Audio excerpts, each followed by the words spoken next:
తెలంగాణ రాష్ట్ర ఇన్ఛార్జ్ శ్రీ వేమూరి శంకర్ గౌడ్ గారిని మాట్లాడుతుంది. దయచేసి తక్కువగా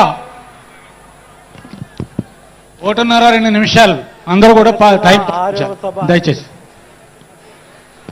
జనసేన ఆవిర్భావ సభ శుభాకాంక్షలు అందరికీ. అదేవిధంగా ప్రత్యేకంగా పిఠాపురం వాసులందరికీ పేరు పేరిన ధన్యవాదాలు. మీ యొక్క ప్రేమ ఆదరణ ఈరోజు భారతదేశంలో ఎక్కడున్నా పిఠాపురం వాసులుగా మారిపోయాను మన జనసేన అధినేత శ్రీ పవన్ కళ్యాణ్ గారు. మీరందరి కష్టం ఈరోజు శాసిస్తుంది. ఈ రాష్ట్రంలో కాదు, ఈ రాష్ట్రంలో మార్పు దశలో జనసేన పార్టీ నాయకులు కానీ కార్యకర్తలు కానీ ఈ వేదిక మీద ఉన్న ప్రతి ఒక్క కార్యకర్తలు నాయకులు ఏ రకంగా అయితే మీ కష్టం మేము మర్చిపోలేము. ఎందుకంటే 10 ఏళ్ళు మనం పార్టీ పెట్టినాక 10 ఏళ్ళు కష్టపడడం జరిగింది. తెలంగాణలో పార్టీ పుట్టినా ఆంధ్రప్రదేశ్లో అభివృద్ధి పథకంలో ముందుకెళ్తుంది మన జనసేన పార్టీ. అది మనం గమనించాలి.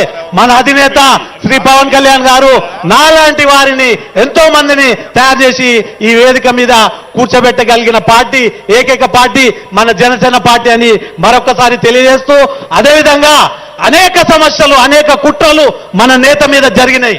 మీకు ఒక విషయం చెప్తున్నాను. 2014లో పార్టీ పెట్టిన తర్వాత ఆయనని ఏ రకంగా పార్టీని విరమించుకునేలాగా ప్రయత్నం చేసిరు కొంతమంది దుష్ట శక్తులని మీ ద్వారా తెలియజేస్తున్నాను.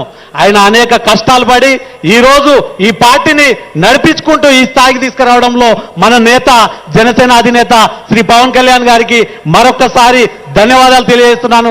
ఇదే స్ఫూర్తితో మీ అందరి ఒక స్ఫూర్తితో పార్టీని ముందుకు తీసుకెళ్లాలని నేను కోరుకుంటూ, నాకు ఈ అవకాశం ఇచ్చిన మన కాకినాడ సభ్యులు, అదేవిధంగా ఆంధ్రప్రదేశ్ నాయకులు, పెద్ద నాయకులు మన మనోహర్ గారు, హరిప్రసాద్ గారు, మన కందులు దుర్గేష్ గారు, అదేవిధంగా నాగబాబు సార్ అందరు ఉన్నారు.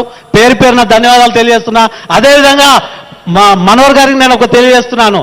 తెలంగాణలో కూడా మీరు దృష్టి పెడితే రాబోయే రోజుల్లో అక్కడ ఈ యొక్క విజయోత్సవ సభ పెట్టుకోగలుగుతామని. ఎందుకంటే మన నాయకుల్ని ఒక ఆంధ్రప్రదేశ్కి పరిమితం చేయకండి అని నేను కోరుకుంటున్నాను. కొంచెం సమయం తెలంగాణలో ఓడిస్తే తెలంగాణలో యువ రక్తం ఎదురు చూస్తుంది. మీరు ఒక్క అవకాశం ఇవ్వండి. అక్కడ కూడా మేము రాబోయే రోజుల్లో విజయోత్సవ సభలు జరుపుకుంటామని తెలియజేస్తూ, నాకు ఈ అవకాశం ఇచ్చిన పెద్దలందరికీ పేరు పేరున ధన్యవాదాలు తెలియజేస్తూ సెలవు తీసుకుంటున్నాను. సో తదుపరి మంచి ప్రభుత్వం, ఎన్డీఏ గుడ్ గవర్నెన్సీ